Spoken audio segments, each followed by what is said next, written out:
ਸੋ ਹੁਣ ਅੱਗੇ ਵਧਦੇ ਹਾਂ ਤੇ ਖਬਰਾਂ ਦੀ ਸ਼ੁਰੂਆਤ ਕਰਦੇ ਹਾਂ। ਦੱਸ ਦਈਏ ਕਿ ਕਿਸਾਨ ਅੰਦੋਲਨ ਦੇ ਨਾਲ ਜੁੜੀ ਇਸ ਵੇਲੇ ਦੀ ਵੱਡੀ ਖਬਰ ਹੈ।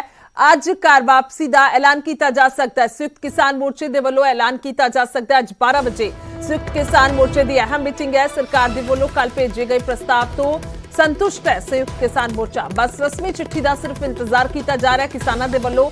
ਸੋ ਦੱਸ ਦਈਏ ਕਿ ਬੀਤੇ ਦਿਨ ਮੀਟਿੰਗ ਹੋਈ, ਇਸ ਤੋਂ ਪਹਿਲਾਂ 5 ਮੈਂਬਰੀ ਕਮੇਟੀ ਦੀ ਮੀਟਿੰਗ ਹੋਈ, ਐਮਰਜੈਂਸੀ ਮੀਟਿੰਗ, और जिस दे विच जो जानकारी आई सी कि सीधे तौर पर वीडियो कॉन्फ्रेंसिंग के जरिए सरकार के नुमाइंदियां दे नाल उन्हां दे अधिकारियों दे नाल जिहड़ी है वो गलबात हो रही है वीडियो कॉन्फ्रेंसिंग के जरिए। और प्रस्ताव जिहड़ा सरकार दे वल्लों भेजिया गया और जिस दे विच साफ तौर पर जिक्र किया गया कि पहल के आधार पर जिहड़े पर्चे ने उन्हां नूं रद्द किया जाएगा तुरंत प्रभाव दे नाल। जिस तो बाद सहमति प्रगटाउंदा होया नजर आ रहा सी। अगर 5 मैंबरी कमेटी किसान आगुआ की गल की जाए और उस तो बाद जिहड़ा नवा प्रस्ताव भेजा गया सी, सो उस ते संयुक्त किसान मोर्चे ने भी सहमति प्रगटाई है।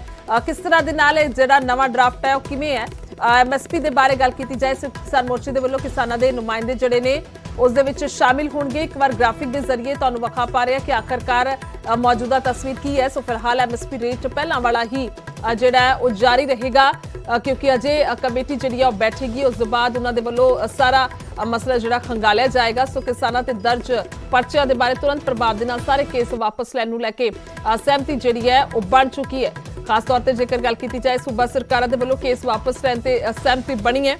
और इस तो इलावा जेकर गल की जाए तो होर मुद्दों नूं लैके भी चर्चावां जिहड़ियां ने लगातार चल रही ने, बेशक पराली दा होवे या फिर बिजली बिल होवे 2020 दा। हालांकि ਵੱਖ-ਵੱਖ मसले ने जिन्हां नूं लैके अजे तक पेच अड़िया होया सी। इस तो इलावा मुआवजे दे बारे गल की जाए किसानां दे तां हरियाणा ते यूपी सरकार दे वल्लों सहमति जिहड़ी है उन्हां दे वल्लों प्रगटा दी है क्योंकि दोवें ही सूबियां दे विच भाजपा की सरकार है और उधर पंजाब सरकार ने जनतक ऐलान किया होया पहला ही। और इसे ही तरसते किसान जिहड़े ने मुआवजा मंग रहे सी सरकार तो। उधर बिजली सोध बिल बारे पहला सारियां धिरां दे नाल जिहड़ी है वो चर्चा होवेगी और उस तो बाद जिहड़ा बिजली सोध नूं लैके खास तौर पर जेकर गल की जाए तो सहमति बनेगी। और इस सरकार ने किसानों को भरोसा दिता कि पहला सारियां धिरां दे नाल चर्चा होगी, उस तो पहला संसद विच पेश नहीं किया जाएगा। अगर गल की जाए प्रदूषण की तो प्रदूषण कानून बारे किसानों को अपराधिक धारावां तो मुक्ति मिलेगी, यह भी कहा गया।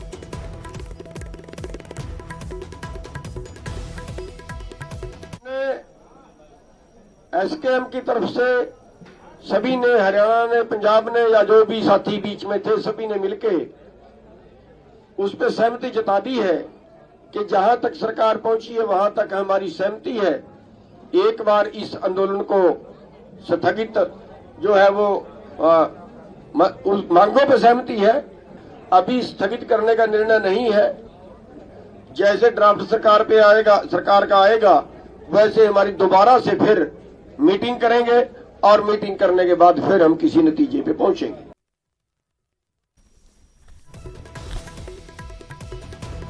सो आखिरकार आज वापसी नूं लैके ऐलान कितना क संभव हैगा। फोन लाइन ते ने साडे नाल सिंह बॉर्डर तो पत्रकार नितिन अंतल जी। नितिन, क्या कुछ जानकारी अगर आज की बात की जाए, क्योंकि सबकी नजरें बनी हुई हैं कि किसान आंदोलन जो है वो कब वापस होगा, कब वापसी होगी? जी बिल्कुल, मैं आपको बता दूं जिस तरह से कल किसान नेताओं ने बैठक की और पहले से दिल्ली में बैठक हुई 5 सदस्यीय कमेटी की, उसके बाद संयुक्त किसान मोर्चा की जो बैठक हुई और उसके बाद जो प्रेस कॉन्फ्रेंस के दौरान गुरुनाम सिंह चदोनी, युद्धवीर मलिक या इसके अलावा जो अन्य नेता थे उन्होंने ये जानकारी दे दी है कि जो सरकार ने ड्राफ्ट भेजा है उस पर उनकी सहमति बन चुकी है, चाहे मांग कोई भी हो। हालांकि मांग के बारे में उन्होंने कोई नहीं बताया, लेकिन जो मांगे थी मुकदमे वापसी की हो, मुआवजे की हो, बिजली बिल संशोधन की हो, पराली का मुद्दा हो या फिर जो केस थे, जितने भी केस थे उनको वापसी की मांग जो किसानों ने सहमति जता दी है।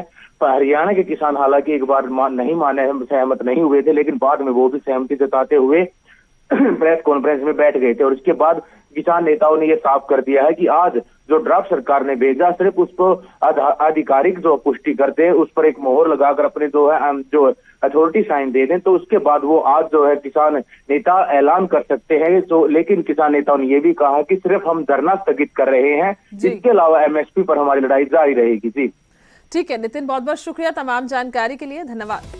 ਤੇ लगातार तिखी नज़र बनी हुई है कि आखिरकार आज की कुछ फैसला ਹੁੰਦਾ और की कुछ उस तो पहला एस्पैक्ट्स ਜਿਹੜੇ ਨੇ ਪਹਿਲੂ ਜਿਹੜੇ ਨੇ ਉਹ ਸਾਹਮਣੇ ਆਉਂਦੇ ਨੇ। ਖਾਸ ਤੌਰ ਤੇ ਹੁਣ ਤੱਕ ਦੀ ਗੱਲ ਕਰੀਏ ਤਾਂ ਕਿਸਾਨ ਜਿਹੜੇ ਨੇ ਸੰਯੁਕਤ ਕਿਸਾਨ ਮੋਰਚਾ ਸੰਤੁਸ਼ਟ ਹੈ ਸਰਕਾਰ ਦੇ ਨਵੇਂ ਪ੍ਰਸਤਾਵ ਤੋਂ।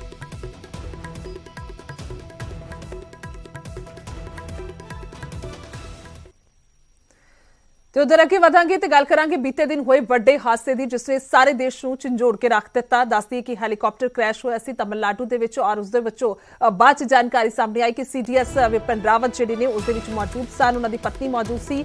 ਜਿਸ ਤੋਂ ਬਾਅਦ ਉਹ ਅਜਿਹਾ ਹਾਦਸਾ ਸੀ ਕਿ ਉਸ ਦੇ ਵਿੱਚ 14 ਲੋਕ ਸਵਾਰ ਸਨ, ਜਿਨ੍ਹਾਂ ਦੇ ਵਿੱਚੋਂ 13 ਲੋਕਾਂ ਦੇ ਮਾਰੇ ਜਾਣ ਦੀ ਪੁਸ਼ਟੀ ਹੋਈ ਔਰ ਉਹਨਾਂ 13 ਲੋਕਾਂ ਦੇ ਵਿੱਚੋਂ ਸੀਡੀਐਸ ਵਿਪਨ ਰਾਵਤ ਤੇ ਉਹਨਾਂ ਦੀ ਪਤਨੀ ਵੀ ਸਨ। ਸੋ ਦੱਸਦੀ ਕਿ ਅੱਜ ਉਹਨਾਂ ਦੀ ਮ੍ਰਿਤਕ ਦੇ ਜਿਹੜੀ ਹੈ ਉਹ ਦਿੱਲੀ ਲਿਆਂਦੀ ਜਾਵੇਗੀ। ਘਰ ਤੇ ਹੀ ਅੰਤਿਮ ਦਰਸ਼ਨਾਂ ਦੇ ਲਈ ਮ੍ਰਿਤਕ ਦੇਹ ਨੂੰ ਰੱਖਿਆ ਜਾਵੇਗਾ।